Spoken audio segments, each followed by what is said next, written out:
The school of ancient wisdom ಈ ಸ್ಕೂಲಲ್ಲಿ ನಾವು ಜಯಪ್ರಕಾಶ್ ನಾಗತಿಹಳ್ಳಿ ಸರ್ ಅವರ 3 ದಿನ ಕ್ಯಾಂಪ್ನಲ್ಲಿ ಭಾಗವಹಿಸಿದ್ದು 2ನೇ ದಿನ. ಇಲ್ಲಿ ಈ ಒಂದು ಜಾಗ ಹೇಗಿದೆ ಅಂತಂದರೆ ನಿಜವಾಗ್ಲೂ ಯಾವುದೋ ಒಂದು ನಿಸರ್ಗದ ಮಡಿಲಲ್ಲಿ ಇದ್ದೀವೇನೋ ಅಂತ ನನ್ನ ಭಾವನೆ ವೈಯಕ್ತಿಕವಾಗಿ ಅನ್ನಿಸ್ತು. ಯಾಕಂದರೆ ನಾವೆಷ್ಟೋ ವ್ಯಾವಹಾರಿಕವಾಗಿ ಸಾಂಸಾರಿಕವಾಗಿ ಆಮೇಲೆ ತುಂಬ ಜಂಜಾಟಗಳಿಂದ ಹೊರಗೆ ಬಂದಂಥ ಒಂದು ಅನುಭವ ನನಗೆ ಇಲ್ಲಿ ಆಗ್ತಾ ಇದೆ. ಯಾವುದೇ ಒಂದು ಡಿಸ್ಟರ್ಬೆನ್ಸ್ ಇಲ್ಲದೆ ಮೈಂಡ್ ಎಷ್ಟು ಫ್ರೆಶ್ ಅನ್ನಿಸ್ತಾ ಇದೆ ಅಂತಂದರೆ ಹಕ್ಕಿ ಚಿಲಿಪಿಲಿ ಸೌಂಡ್ಗಳು ಕೇಳೋದು, ಆಮೇಲೆ ನಾವಿಲ್ಲೆಲ್ಲ ಎಲ್ಲೋ ಒಂದು ಫ್ಯಾಮಿಲಿಯವರು ಒಂದಾಗಿದ್ದೀವೇನೋ ಅನ್ನೋ ಥರ ಒಂದು ಫೀಲ್ ನಮಗೆ ಬರ್ತಾ ಇದೆ. ಸೊ ಈ ಒಂದು ನೋಡೋದಕ್ಕೆ ಎಷ್ಟು ಅದ್ಭುತವಾಗಿದೆ ಅಂದರೆ ಬಹುಶಃ ಇದು ನಾನು ಇಮೇಜ್ ಕೂಡ ಮಾಡ್ಕೊಂಡಿರಲಿಲ್ಲ ಫಸ್ಟಿಗೆ ಬಂದಾಗ ಈ ಥರ ಎಲ್ಲ ಇರುತ್ತೇನೋ ಅಂತ. ಸರ್ ಫೋಟೋಸ್ ಎಲ್ಲ ಹಾಕಿದ್ರು, ಬಟ್ ಇಷ್ಟೊಂದು ಇಲ್ಲೇ ಹಚ್ಚ ಹಸಿರಿರುತ್ತೆ ಅಂತ ಅಂದ್ಕೊಂಡಿರಲಿಲ್ಲ. ಯಾಕಂದರೆ ಇವಾಗ ಮಳೆ ಬೇರೆ ಇಲ್ಲ. ಆದರೆ ಇಲ್ಲಿ ನೋಡ್ತಾ ನೋಡ್ತಾ ನಮ್ಮನ್ನು ನಾವೇ ಕಳೆದೋಗ್ಬಿಟ್ಟಿದ್ದೀವಿ. ಇಲ್ಲಿ ಎಲ್ಲನೂ ನಮಗೆ ಏನು ಸ್ಟ್ರೆಸ್ ಇರುತ್ತಲ್ಲ, ನಮಗೆ ಆ ಒತ್ತಡ ಎಲ್ಲ ನಿವಾರಣೆಯಾಗಿ ಯಾವುದೋ ಒಂದು ರೆಸಾರ್ಟ್ಗೆ ಬಂದು ಅಥವಾ ಏನೋ ಒಂದು ನಿಸರ್ಗದ ಮಡಿಲಲ್ಲಿ ನಾವು ಆನಂದ ಅನುಭವಿಸ್ತಾ ಇದ್ದೀವಿ ಅಂತ ಅನಿಸ್ತು. ಮಾರ್ನಿಂಗ್ ಟೈಮಲ್ಲಿ ನಾವು ವಾಕಿಂಗ್ ಹೋಗೋಕ್ಕಾಗಲ್ಲ, ಯಾಕಂದರೆ ಮಹಿಳೆಯರು ನಾವು ಎಲ್ಲೋ ಅಡಿಗೆ ಅದು ಇದು ಅಂತ ಇರ್ತೀವಿ. ಬಟ್ ಇಲ್ಲಿ ಸರ್ ಜೊತೆ ವಾಕಿಂಗ್ ಹೋದಾಗ ಪ್ರತಿಯೊಂದು ರೂಮ್ ಹೇಗಿದ್ದಾವೆ, ಒಂದಕ್ಕೆ ನೋಡಿದ ತಕ್ಷಣ ಎಲ್ಲ ರೂಮ್ ಸೇಮ್ ಇದ್ದಾವೆ ಅಂತ ಅನಿಸುತ್ತೆ ನಮಗೆ. ಆದರೆ ಇಲ್ಲಿ ನೋಡಿದಾಗ ಒಂದಕ್ಕಿಂತ ಒಂದು ಎಷ್ಟು ಡಿಫ್ರೆನ್ಸ್ ಆಗಿದ್ದಾವೆ ಅಂದರೆ ಅದರ ಒಳಗೆ ಹೋದಾಗೆ ಗೊತ್ತಾಗ್ತದೆ. ಆಮೇಲೆ ಪೇಂಟಿಂಗ್ ಕೂಡ ಅಷ್ಟೇ ಚೆನ್ನಾಗಿದ್ದಾವೆ. ಇದು ನನಗೆ ಒಂದು ಸ್ವರ್ಗದ ಮಡಿಲು ಅಂತ ಅನಿಸ್ತಿದೆ. ಇದಕ್ಕಿಂತ ಹೆಚ್ಚಿಗೆ ನಾನು ಹೇಳೋಕ್ಕೆ ಇಷ್ಟಪಡಲ್ಲ. Thank you. ಎಲ್ರಿಗೂ ನಮಸ್ಕಾರ. ಒಬ್ಬ ಜರ್ಮನಿನ ಮಹಿಳೆ ಯಾವ ಪೂರ್ವ ಆಲೋಚನೆ ಇಟ್ಕೊಂಡು ಈ ಥರ ವಿಭಿನ್ನ ಆಕಾರದಲ್ಲಿ ಇರ್ತಕ್ಕಂಥ ಕಟ್ಟಡಗಳು, ಸ್ಟಾರ್ಟಿಂಗ್ ಪ್ರಾರಂಭದಲ್ಲಿ ನಾವು ಪ್ರವೇಶ ದ್ವಾರದಲ್ಲಿ ಬಲಗಡೆ ಭಾಗದಲ್ಲಿ ನೋಡ್ಬೋದು ಕಲರ್ಫುಲ್ ಆಗಿರ್ತಕ್ಕಂಥ ಮೀನುಗಳು, ವಾಕಿಂಗ್ ಟ್ರ್ಯಾಕ್ ಆಗಿರಬಹುದು. ಇಲ್ಲಿರ್ತಕ್ಕಂಥ ಪರಿಸರ ತುಂಬಾ ಯಾವುದೇ ಒತ್ತಡದಲ್ಲಿದ್ದ ಪ್ರತಿಯೊಬ್ಬ ಮನುಷ್ಯನು ಈ ಜಾಗದಲ್ಲಿ ಬಂದು ಸಮಯ ಕಳೀಲಿಕ್ಕೆ ತುಂಬ ಇಷ್ಟಪಡ್ತಕ್ಕಂಥ ಸ್ಥಳ ಇದು. ಯಾವುದೇ ಒಂದು ಕಾರ್ಯಕ್ರಮ ಮಾಡಲಿ, ಇನ್ನೊಂದು ಯಾವುದೇ ಒಂದು ವಿಚಾರಗಳನ್ನು ಮಾಡಬೇಕಾದ್ರೆ ಆ ಕಾರ್ಯಕ್ರಮ ಎಷ್ಟು ಮುಖ್ಯ ಆಗಿರ್ತದೋ ಅದಕ್ಕಿಂತ ವಿಭಿನ್ನವಾಗಿರ್ತಕ್ಕಂಥ ಸ್ಥಳ ಮಹಿಮೆಯೂ ಭಾಳ ಮುಖ್ಯವಾಗಿರ್ತದೆ. ನಾವು ಈ ಕಾರ್ಯಕ್ರಮ ಅದ್ಭುತವಾಗಿದೆ. ಜ್ಞಾನ ಹೊಂದಿರ್ತಕ್ಕಂಥ ಜಯಪ್ರಕಾಶ್ ಸರ್ ಆಗಿರ್ಬೋದು, ನಮ್ಮ ದಿಂಡೂರು ಸರ್ ಜೊತೆಗೆ ಕೂಡಿವಲ್ಲ ಆ ಮಹಾನ್ ವ್ಯಕ್ತಿಗಳ ಜೊತೆಗೆ ಆ ಸ್ಥಳನೂ ಅದ್ಭುತವಾದ ಸ್ಥಳದಲ್ಲಿ ನಾವು ಇರ್ತಕ್ಕಂಥದ್ದು ನಮ್ಮೆಲ್ಲ ಸೌಭಾಗ್ಯ. ಈ ಸ್ಥಳ ಮಹಿಮೆ ವಾತಾವರಣದಿಂದನೂ ನಾವು ಆತ್ಮತೃಪ್ತಿಯಿಂದ ಇರ್ಬೋದು, ಮನ ಉಲ್ಲಾಸ ಈ ಸ್ಥಳದಲ್ಲಿ ನಾವು ಕಾಣ್ಬೋದು ಅಂತ ಈ ಮೂಲಕ ನಾನು ನನ್ನ ಅನಿಸಿಕೆಗಳನ್ನು ತಮಗೆ ವ್ಯಕ್ತಪಡಿಸ್ತಿದ್ದೇನೆ. ಎಲ್ಲರಿಗೂ ನಮಸ್ಕಾರ. ಕಳೆದ ಒಂದು ದಿವಸ ಅಂದರೆ 2ನೇ ದಿವಸ ಇವತ್ತು ಈ ತರಬೇತಿ ಶಿಬಿರದಲ್ಲಿ ನಾವು ಇದ್ದೀವಿ. ಇದು ನನ್ನ ಅನುಭವ ಏನಂದರೆ, ಬೆಳಗ್ಗೆ ವಾಕಿಂಗ್ ಹೋಗಿದ್ದೀವಿ. 4 ಸರ್ ಬರೋದಕ್ಕಿಂತ ಮುಂಚೆ ನಾನೇ ಕೆಲವೊಂದು 2-3 ಕಡೆ ಬಿಲ್ಡಿಂಗ್ ಎಲ್ಲ ಹೋದೆ. ಒಂದು ಕಟ್ಟಡದಲ್ಲಿ ಎಲ್ಲ ಧರ್ಮದ ಗುರುಗಳದ್ದು ಫೋಟೋಗಳಿದ್ದಾವೆ. ಇದು ಯಾವುದೇ ಒಂದು ಧರ್ಮಕ್ಕೆ ಸೀಮಿತ ಆಗಿಲ್ಲ, ಒಂದು ಮಾನವ ಕುಲಕ್ಕೆ ಒಂದು ಪ್ರೇರಣೆ ಸಿಗೋಂಥ ಜಾಗ ಇದು, ಒಂದು ಸ್ಪಿರಿಚುವಲ್ ಪ್ಲೇಸ್ ಇದು. ಆ ಕಾರಣಕ್ಕೆ ಇಲ್ಲಿ ಭಾಳ ಇಷ್ಟ. ಆಮೇಲೆ ಒಂದು ಕಡೆ ಹೋದರೆ ಹರ್ಬಲ್ ಪ್ಲ್ಯಾಂಟ್ಸ್, ಗಿಡಮೂಲಿಕೆ ಎಲ್ಲ ಹಾಕಿದ್ದಾರೆ. ಈವನ್ ನಾವೆಲ್ಲ ಈ ಪಾರ್ಕಲ್ಲಿ ಇದರಲ್ಲೆಲ್ಲ ನಾವು ಓಡಾಡಿದ್ರೆ, ಬೆಳಗ್ಗೆ ವಾಕಿಂಗ್ ಮಾಡಿದ್ರೆ ನಮ್ಗೆ ಆರೋಗ್ಯಕ್ಕೂ ಸುಧಾರಣೆ ಆಗ್ತದೆ, ಅದಕ್ಕೊಂದು ಚಿಕಿತ್ಸೆ ಸಿಕ್ಕಂಗೆ ಆಗುತ್ತೆ. ಅದಕ್ಕೆ ನ್ಯಾಚುರಲ್ಲಾಗಿ ಏನು ಅನುಭವಿಸ್ಬೇಕಂದ್ರೆ ಇಂಥ ಕೇಂದ್ರಕ್ಕೆ ಬರಬೇಕು. ನಾಗತಿಹಳ್ಳಿ ಸರ್ಗೆ ನಾನು ತುಂಬ ಧನ್ಯವಾದ ಹೇಳಬೇಕು. ಯಾಕಂದರೆ ಅಂಥ ಜಾಗ ಸೆಲೆಕ್ಟ್ ಮಾಡಿದ್ದಾರೆ ಅವರು. ಯಾಕೆಂದರೆ ಎಷ್ಟು ಪ್ರಶಾಂತವಾಗಿದೆ. ಈಗ ನೋಡಿ, ನಾನು ರೆಸಾರ್ಟ್ ಅಂತ ಅಂದ್ಕೊಂಡಿದ್ದೆ, ಅದು ರೆಸಾರ್ಟ್ ಅಲ್ಲ, ಇದು ಸ್ಪಿರಿಚುವಲ್ ಪ್ಲೇಸ್ ಇದು. ಅಂಥ ಜಾಗದಲ್ಲೇ ಇವರು ಭಾಷಣ ಕೌಶಲ್ಯ ಇವೆಲ್ಲ ನಮಗೆ ಕೊಡ್ತಾರಂದರೆ ವೆರಿ ವೆರಿ ಎಫೆಕ್ಟಿವ್. ನೋಡಿ, ನ್ಯಾಚುರಲ್. ಇನ್ನೆಲ್ಲ ರೂಮಲ್ಲಿ ಸೀಮಿತ ಆಗಿದ್ವಿ, ಇವತ್ತೆಲ್ಲ ವಿವಿಧ ಜಾಗಗಳಲ್ಲಿ ನಮ್ಮನ್ನು ಕೂರಿಸಿ ಮಾತಾಡಿಸ್ತಾ ಇದ್ದಾರೆ. ಈಗ ನಾವು ಮಾತಾಡ್ತಿರೋದು ಮ್ಯಾನೇಜ್ ಅಂತ, ಜರ್ಮನ್ ಹೆಣ್ಣುಮಗಳು ಇದನ್ನೆಲ್ಲ ಬಿಲ್ಡಪ್ ಆಗೋಕ್ಕೆ ಈ ಒಂದು ಏನ್ಷಿಯಂಟ್ ಸ್ಕೂಲ್ ಆಫ್ ವಿಜ್ಡಮ್ ಅಂತ. ನೋಡಿ, ಏನ್ಷಿಯಂಟ್ ಸ್ಕೂಲ್ ಅಂದರೆ ಇಂದಿನ ಕಾಲದ ವಿಜ್ಡಮ್ ಅಂದರೆ ವಿದ್ಯೆ, ರಿಸರ್ಚ್ ಇಲ್ಲದ ಕಾಲದಲ್ಲಿರೋ ಬುದ್ಧಿವಂತಿಕೆನ ಒಂದು ಆ ಕಾರ್ಯರೂಪಕ್ಕೆ ಅವರು ಇದನ್ನೆಲ್ಲ ಅಳವಡಿಸ್ಕೊಂಡಿದ್ದಾರೆ. ಆ ರೀತಿಯಲ್ಲಿ ನಾವು ಬಂದಿದ್ದಕ್ಕೆ ಇದೊಂದು ಸಾರ್ಥಕ ಆಯಿತು. ನಿಜವಾಗ್ಲೂ ಒಂದು ಪ್ರೇರಣೆ ನಮಗೆ. ಯಾಕಂದರೆ ಅವ್ರಿಗೆ ತುಂಬ ನಾಗತಿಹಳ್ಳಿ ಸರ್ಗೆ ತುಂಬ ಧನ್ಯವಾದಗಳು ಹೇಳಬೇಕು. ಯಾಕಂದರೆ ಒಳ್ಳೆಯ ಪ್ಲೇಸ್ ಇದು. ಇಂಥದ್ರಲ್ಲಿ ನಾವೆಲ್ಲ ಕೌಶಲ್ಯದ ಬಗ್ಗೆ ಭಾಷಣ ಕೌಶಲ್ಯದ ಬಗ್ಗೆ ಮಾತಾಡ್ತೀವಿ ಅಂದರೆ ಒಳ್ಳೆ ಎಫೆಕ್ಟಿವ್ ಆಗುತ್ತೆ ಅಂತೇಳಿ ಈ ಸಂದರ್ಭ ಹೇಳಕ್ಕೆ ನಾನು ಇಷ್ಟಪಡ್ತೀನಿ ಸರ್. ಎಲ್ಲರಿಗೂ ನಮಸ್ಕಾರ. ನನ್ನ ಹೆಸರು ಸಿದ್ದನಗೌಡ ಪಾಟೀಲ್ ಅಂದ್ಬಿಟ್ಟು. ಈ ಸ್ಥಳದ ಬಗ್ಗೆ ದ ವಿಸ್ಡಮ್ ಸ್ಕೂಲ್ ಬಗ್ಗೆ ಹೇಳಬೇಕಪ್ಪ ಅಂದರೆ ಇದೊಂದು ಭೂಲೋಕದ ಸ್ವರ್ಗ ಕಂಡಂಗೆ ಕಾಣಿಸ್ಲಿಕ್ಕತ್ತದ. ನಾವು ಇಲ್ಲಿ ಇದ್ದೇವೆ ಅಂದ್ರೆ ಇದೊಂಥರ ನಾವು ಮಡಿಕೇರಿ ಆ ಭಾಗದಾಗ ಮಲೆನಾಡು ಪ್ರದೇಶದಾಗ ಇದ್ದೇವೇನೋ ಅನ್ನೋ ಬನಭಾವನೆ ಕೂಡ ನಮ್ಮಲ್ಲಿ ಹೊಳೆಯಲಿಕ್ಕತ್ತದ. ಇಲ್ಲಿ ಪ್ರತಿ ವಾಸ್ತುಶಿಲ್ಪ ಏನದ ಬಿಲ್ಡಿಂಗ್ಗಳದು ಬೇರೆ ಬೇರೆಯೇ ಇದೆ. ಒಂದು ನೋಡಿಲಿಕ್ಕೆ ನೀವು ದೂರಿನ ಥರ ಒಂದೇ ಥರ ಕಾಣಿಸ್ಬೋದು, ಅದಕ್ಕೆ ಸಮೀಪದಾಗ ಹೋದ್ರೆ ಅಲ್ಲಿ ವಾಸ್ತುಶಿಲ್ಪನೇ ಬೇರೆ ಅದ ಮತ್ತು ತುಂಬ ಚೆನ್ನಾಗಿದೆ ವಾತಾವರಣ. ಆಮೇಲೆ ನಾವು ಭಾಳ ದಿನ ಆಯಿತು ಈ ಹಕ್ಕಿ ಪಕ್ಕಿ ಕಲರವ ಸೌಂಡ್ ಕೇಳೇ ಇಲ್ಲ, ಈಗ ಯಾರೂ ಕೇಳೋಕ್ಕೆ ಸಾಧ್ಯನೇ ಇಲ್ಲ. ಈ ಊರಾಗಾರ ಊರು ಬಿಟ್ಟಾವು, ಊರಾಗ ಇಲ್ಲಿ ಆ ಊರುಗಳ್ದಾಗೂ ಇಲ್ಲವು ಹಕ್ಕಿಗಳು. ಇಲ್ಲಿ ಈ ಜಾಗದಾಗ ನಿಮ್ಗೆ ಸಿಕ್ಕವಂದ್ರೆ ಸುದೈವದ. ನಾ ರಾತ್ರಿ ಸುಮಾರು 12 ತನಕ ಕೂತಿದ್ದೆ ಇಲ್ಲಿ, ಪೂರ್ತಿ ಹಕ್ಕಿಗಳ ಕಲರವೇ ಕಾಣಿಸ್ತು. ಇನ್ನು ರಾತ್ರಿ ಎಷ್ಟು ರಾತ್ರಿ ಆಯ್ತದ ಅಷ್ಟು ಹಕ್ಕಿಗಳು ಸ್ವಚ್ಛಂದವಾಗಿ ಧ್ವನಿಗಳನ್ನು ಅವರು ಇದು ಮಾಡೋಕತ್ತಿದ್ದು. ಆಮೇಲೆ ಇಲ್ಲಿದು ಊಟ ವ್ಯವಸ್ಥೆ ತುಂಬ ಚೆನ್ನಾಗದ, ಕ್ಲೀನ್ನೆಸ್ ಮೇಂಟೈನ್ ಮಾಡ್ಯಾರ. ಇದನ್ನೆಲ್ಲ ಆಯೋಜಿಸಿದಂಥ ನಾಗತೇಹಳ್ಳಿ ಸರ್ಗೆ ತುಂಬ ಧನ್ಯವಾದಗಳನ್ನು ತಿಳಿಸಿ ನನ್ನೊಂದು 2 ಮಾತುಗಳನ್ನು ಮುಗಿಸ್ತೇನೆ. ಧನ್ಯವಾದಗಳು. ನಮಸ್ತೆ ಸ್ನೇಹಿತರೆ, ಇವತ್ತು ನಾವು ಏನ್ಷಿಯಂಟ್ ಸ್ಕೂಲ್ ಆಫ್ ವಿಸ್ಡಮ್ ಈ ಸ್ಥಳದಲ್ಲಿದ್ದೇವೆ. ನಾವು ಹಲವಾರು ಕಡೆ ಟ್ರಿಪ್ಗಳಿಗೆ ಹೋಗಿರ್ತೀವಿ, ಚಿಕ್ಕಮಗಳೂರು, ಈ ವಾತಾವರಣ ಸವಿಯೋದಕ್ಕೆ, ಕ್ಲೈಮೇಟ್. ಅದೇ ರೀತಿ ಬೆಂಗಳೂರು ಗ್ರಾಮಾಂತರ ದೇವನಹಳ್ಳಿ ಹತ್ರ ಈ ಜಾಗ ಒಂಥರ ಎಲ್ಲರಿಗೂ ಕಾಣದಿರೋ ಜಾಗ ಇದು. ತುಂಬ ಜನ ನೋಡಬೇಕಾಗಿರೋದು, ಬರಬೇಕಾಗಿರತಕ್ಕಂಥ ಜಾಗ. ಯಾಕಂದರೆ ಈ ಜಾಗದಲ್ಲಿ ಆಧ್ಯಾತ್ಮಿಕವಾಗಿ ತುಂಬ ಪಾಸಿಟಿವ್ ಎನರ್ಜಿ ಇದೆ. ಇಲ್ಲಿ ಬಂದವ್ರಿಗೆ ಏನು ಕಲಿಬೇಕು ಅಂತ ಅವರು ಇಚ್ಛೆ ಪಟ್ಟು ಬಂದಿರ್ತಾರೋ ಅದನ್ನು ಕಲಿಯೋದಕ್ಕೆ ತುಂಬ ಪಾಸಿಟಿವ್ ಆಗಿ ಇಲ್ಲಿರ್ತಕ್ಕಂಥ ವಾತಾವರಣ ನಮಗೆ ಅದ್ಭುತವಾಗಿ ಅದು ಸಪೋರ್ಟ್ ಮಾಡುತ್ತೆ. ಈ ವಾತಾವರಣದಲ್ಲಿ ನಾವು ಮಾರ್ನಿಂಗ್ ವಾಕೆಲ್ಲ ಮಾಡಿದ್ವಿ 2ನೇ ದಿನದಲ್ಲಿ. ಆ ಜೊತೆಯಾಗಿ ಓಡಾಡ್ತಾ ಇಲ್ಲಿರ್ತಕ್ಕಂಥ ಔಷಧಿ ಗುಣಗಳ ಈ ಗಿಡಮೂಲಿಕೆಗಳು, ಈ ಒಂದು ವಾತಾವರಣದಲ್ಲಿರ್ತಕ್ಕಂಥ ಎಲ್ಲ ಧರ್ಮದ ಒಂದು ಅದ್ಭುತವಾದ ಫೋಟೋಗಳು, ಹಾಗೂ ಇಲ್ಲಿರ್ತಕ್ಕಂಥ ವಿಚಾರಗಳನ್ನ ತಿಳ್ಕೊತ ಒಂಥರ ಅದ್ಭುತವಾಗಿರ್ತಕ್ಕಂಥ ಸ್ಥಳದಲ್ಲಿ ನಾವು ತುಂಬ ಅಮೂಲ್ಯವಾದ ವಿಚಾರಗಳನ್ನ ತಿಳ್ಕೊತಾ ಇದ್ದೀವಿ ಅಂತ ಹೇಳ್ತಾ ನಾನು 2 ಮಾತು ಮುಗಿಸ್ತೀನಿ. ನನ್ನ ಹೆಸರು ಯತೀಶ್ ಅಂತೇಳಿ. ನಾವಿರೋದು ಇವತ್ತು ಒಂದು ರೆಸಾರ್ಟಲ್ಲಿದ್ದೀವಿ. Ancient of school education wisdom ಅಂತಕ್ಕಂಥ ಒಂದು ಪ್ಲೇಸಲ್ಲಿದ್ದೀವಿ. ಅಂದರೆ ಪ್ರತಿಯೊಬ್ಬರ ಮನುಷ್ಯನ ಒಂದು ಚಿಂತನೆ ಮತ್ತು ಕನಸು ಅಂತಕ್ಕಂಥದ್ದು, ಕನಸು ಕಾಣ್ತಕ್ಕಂಥ ಹಕ್ಕು ಎಲ್ಲರಿಗೂ ಇದೆ ಅಂತಕ್ಕಂಥದ್ದು ನನಗೆ ಹೇಳ್ತಾರೆ. ಅದು ನಿಜ ಅನಿಸುತ್ತೆ ಇದನ್ನು ನೋಡಿದಾಗ. ಪ್ರತಿಯೊಬ್ಬರ ಕನಸು ಅಥವಾ ಚಿಂತನೆ ಅದು ಸಾಕಾರಗೊಳ್ಬೇಕು ಅಂದರೆ ಅವು ಬಂದಿರತಕ್ಕಂಥ ಚಿಂತನೆಯನ್ನು ಅವರೇ ವ್ಯಕ್ತಪಡಿಸಿ ಅದನ್ನು ಸಾಧನೆ ಮಾಡಿದಾಗಲೇ ಅದು ಸಾರ್ಥಕ ಆಗೋದು. ಈಗ ಮ್ಯಾನೇಜ್ ಅಂತಕ್ಕಂಥ ಒಬ್ಬ ಮಹಿಳೆ ಅವರಲ್ಲಿ ಬಂದಂಥ ಚಿಂತನೆಯನ್ನು ಇಲ್ಲಿ ವ್ಯಕ್ತಪಡಿಸಿ ಕೆಲಸವನ್ನು ಮಾಡಿ ತೋರಿಸಿದ್ದಾರೆ. ಈ ಪಾರ್ಕಲ್ಲಿ ಹೇಗಿದೆ ಅಂದರೆ ಹಳ್ಳಿ ಜೀವನ ಮತ್ತು ವೈಭವೀಕರಣವಾದಂಥ ಜೀವನವನ್ನು ಸಹ ಎರಡನ್ನೂ ಸಹ ನಾವಿಲ್ಲಿ ನೋಡೋದಕ್ಕೆ ಸಾಧ್ಯ ಅಂತ ಹೇಳೋದಕ್ಕೆ ಇಷ್ಟಪಡ್ತೇನೆ. Thank you.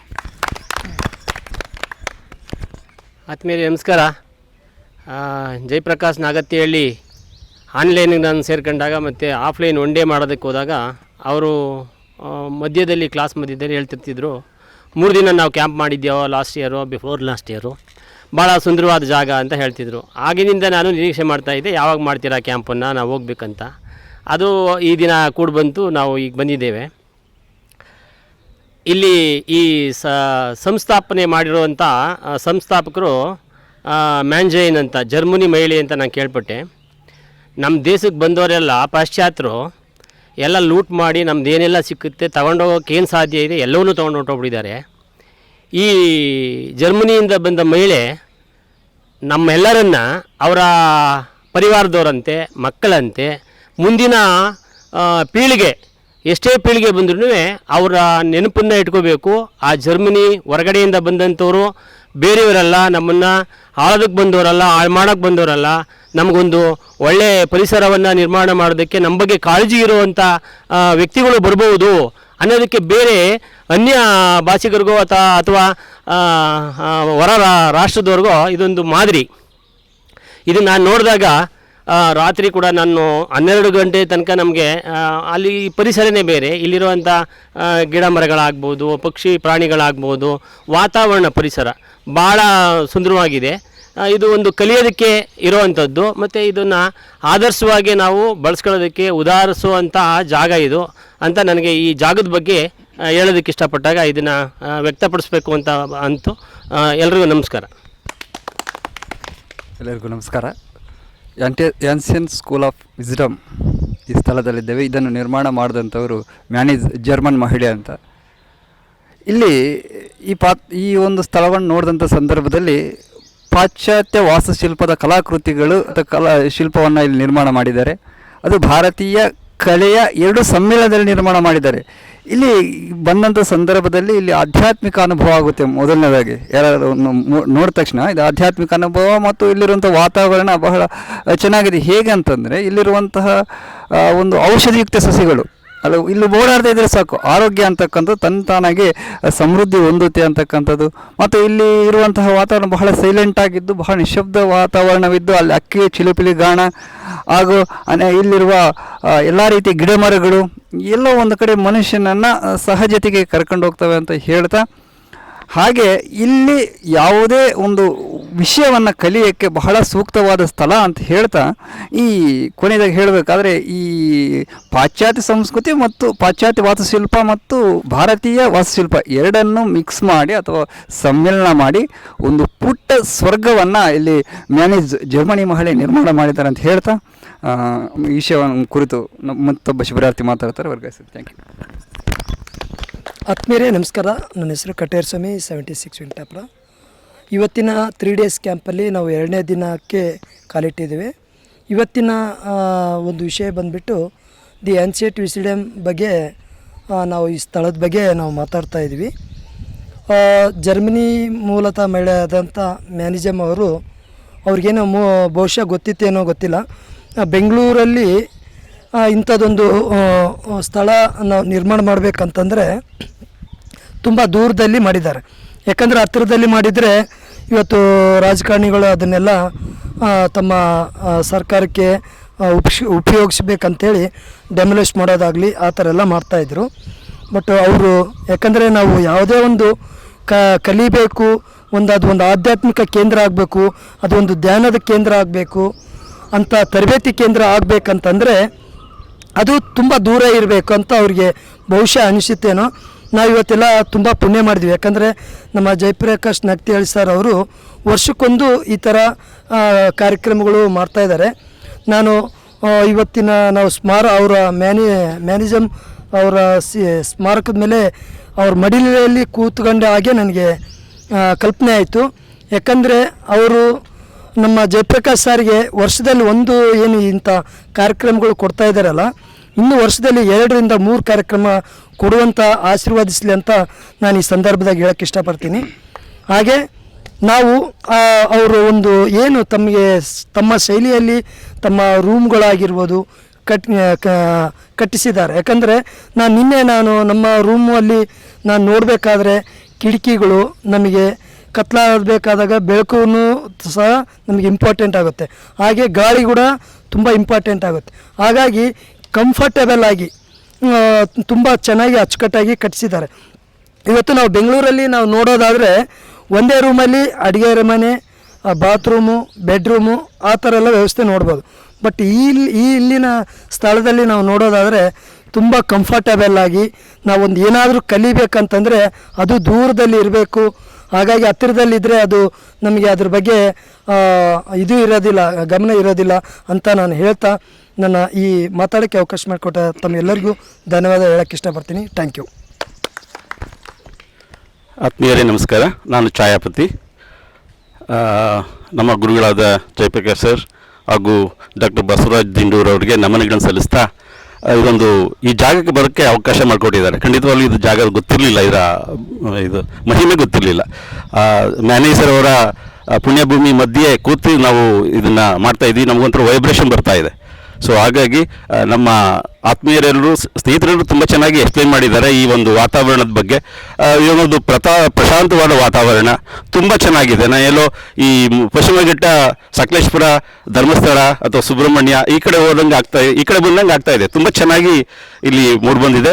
ಭಾಷಣ ಕೌಶಲ್ಯದ ಜೊತೆಗೆ ಜೀವನದ ಕೌಶಲ್ಯವನ್ನು ಸಹ ನಾನು ಕಲಿಬೇಕು ಅನ್ನೋದು ನನಗೆ ಈಗ ಆಗ್ತಾ ಇದೆ. ದಿಂಡೂರ್ ಸರ್ ಅವರು ತುಂಬ ಚೆನ್ನಾಗಿ ಅವರ ಮನದಾಳದ ಮಾತನ್ನು ಸುಮಾರು 4 ವರ್ಷದಿಂದ ಇದನ್ನು ನಾವು ಭಾಷಣ ಕಲಿಯಾಗಿ ಮಾಡ್ತಾ ಇದ್ದೀವಿ ಅಂತ ಹೇಳಿದ್ರು. ತುಂಬ ನನಗೆ ಹಿಡಿಸ್ತು. ಹಾಗಾಗಿ ಇಲ್ಲಿ ಮಾಡ್ತಾ ಇದ್ರೆ ಈ ಆರ್ಕಿಟೆಕ್ಚರಲ್ಲಿ ತುಂಬ ಚೆನ್ನಾಗಿದೆ. ರೋಮನ್ ಆರ್ಕಿಟೆಕ್ಚರು, ಗ್ರೀಕ್ ಆರ್ಕಿಟೆಕ್ಚರ್ಗಳೆಲ್ಲ ತುಂಬ ಚೆನ್ನಾಗಿದೆ. ಲ್ಯಾಂಡ್ಸ್ಕೇಪಿಂಗ್ ತುಂಬ ಚೆನ್ನಾಗಿದೆ. ಹಾಗಾಗಿ ನನಗೆ ಬೇರೆಯವ್ರಿಗೆ ಹೇಳಬೇಕು, ಈಗ ಜಾಗ ಕರ್ಕೊಂಬರ್ಬೇಕು ಅನ್ನೋ ಒಂದು ಉತ್ಸಾಹ ಆಗ್ತಾ ಇದೆ. ಅದ್ರ ಜೊತೆಗೆ ಒಂದು ಗುರಿ ಮತ್ತು ಗುರು, ಹಾಗಾಗಿ ಜಯಪ್ರಕಾಶ್ ಸರ್ ಸಿಕ್ಕಿದ್ದಾರೆ. ಈ ಒಂದು ಅವಕಾಶವನ್ನು ನಾವು ನಮ್ಮ ಜೀವನ ಪೂರ್ತಿ ಅಳವಡಿಸ್ಕೊಳ್ಳೋಣ ಅಂತ ಹೇಳ್ತಾ ನನ್ನ 2 ಮಾತುಗಳನ್ನು ಮುಗಿಸ್ತೇನೆ. ನಮಸ್ಕಾರ.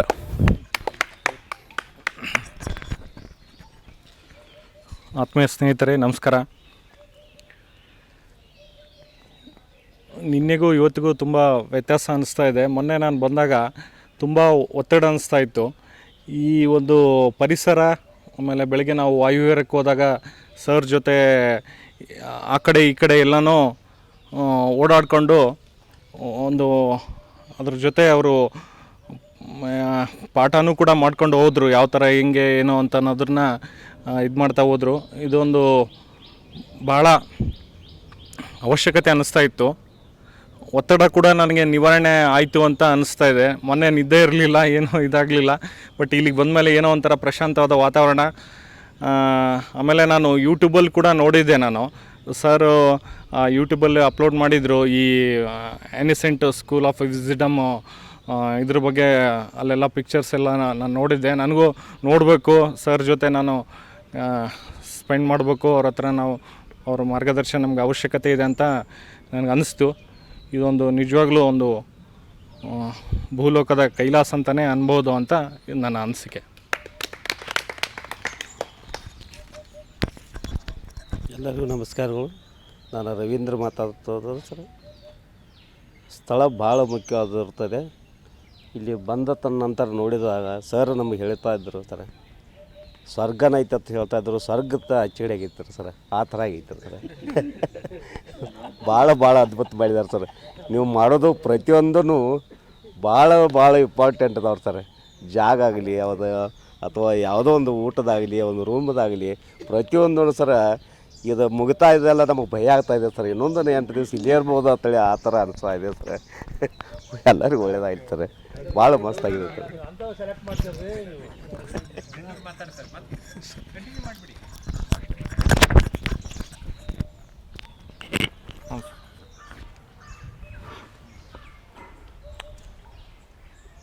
ರಮಣೀಯ ಪ್ರದೇಶದಲ್ಲಿ ಇದ್ದೇವೆ. ತಳತಲವಳ್ಳಿ, ಪೂಚ ಜಾತಿ, ಸಂಪಿಗೆ, ಕುಕ್ಕಿಲು ಕೋಗಿಲಿಗೆ, ಕಾಜಾಣ ಕೋಗಿಲಿಗೆ, ಗಿಳಿಗಳೇ, ನಲ್ಗಳು ಒಂದಾಗು ಮಾತು ನೆನಪಿಗೆ ಬರುತ್ತೆ. ಈ ದೇಶದಲ್ಲಿ ಪ್ರತಿ ದಿವಸ 62,000 ಜನ ಸಾಯ್ತಾರೆ. ಹುಟ್ಟೋರು ಎಷ್ಟು ಜನ? 89,000 ಜನ. ಇದ್ರಾಗ ಎಷ್ಟು ಜನ ಅವ್ರಿಗೆ ಫೋಟೋ ಆಹಾರ ಹಾಕಿ ಅವ್ರ ಸ್ಮರಣೆ ಮಾಡ್ತೀವಿ? ಅಂಥದ್ರಾಗ ಜರ್ಮನಿ ಮಹಿಳೆ ಮಣಿ ಮೇನನ್ ಅವರು ಬಂದು ಇಲ್ಲಿ ಮಾಡ್ರಿ ಅಂತಂದರೆ ನಮಗೊಂದು ಸ್ಫೂರ್ತಿ. ನಾವೆಲ್ಲ ಸ್ನೇಹಿತರು ಕೂಡಿಕೊಂಡು ಇಷ್ಟು ದೊಡ್ಡ ಆದ್ರೂ ಸಣ್ಣದಾದ್ರೂ ಒಂದು ಇಂಥ ಗುರುಕುಲ ಅಥವಾ ವಿಜ್ಡಮ್ ಮಾಡಬೇಕಂತ ಪ್ರೇರಣೆ ಬರುತ್ತೆ. ಇದು ವಿಜ್ಡಮ್ ಇಲ್ಲೆಲ್ಲ ಶಿಬಿರಾರ್ಥಿಗಳಿಗೆ ಒಂದು ಬುದ್ಧಿಮತ್ತೆ ಮತ್ತು ವಿಜ್ಡಮ್ಮು ಜಾಸ್ತಿ ಆಗುತ್ತೆ ಅಂತ ನನಗೆ ಆಶಾಭಾವ ಐತಿ. ಇಂಥ ವಿಜ್ಡಮ್ ಎನಿಷೆಂಟ್ ಶಾಲೆಯಲ್ಲಿ ವರ್ಷಕ್ಕೆ 1-2 ಆದರೂ ಇಂಥ ಕಾರ್ಯಕ್ರಮ ಮಾಡಿದರೆ ಒಳ್ಳೆಯದು. ಧನ್ಯವಾದಗಳು.